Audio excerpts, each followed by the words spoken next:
Thighs बहुत ज़्यादा वज़नी है जिसकी वजह से चलते हुए बहुत ज़्यादा प्रॉब्लम होती है और उसको कम करने के लिए मैं आपके साथ एक पाउचर शेयर करता हूँ। आप हमारे साथ ऑनलाइन सेशन भी ज्वाइन कर सकते हैं 0332869599 पे कांटेक्ट करते हुए व्हाट्सएप पे।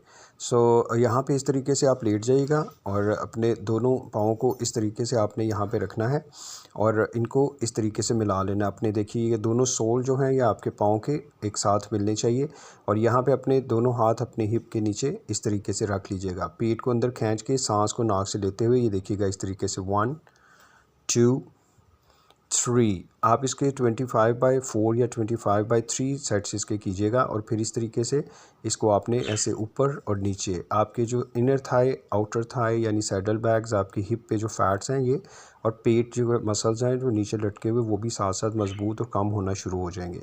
इस तरीके की और बहुत ज़्यादा वीडियो देखने के लिए हमें फॉलो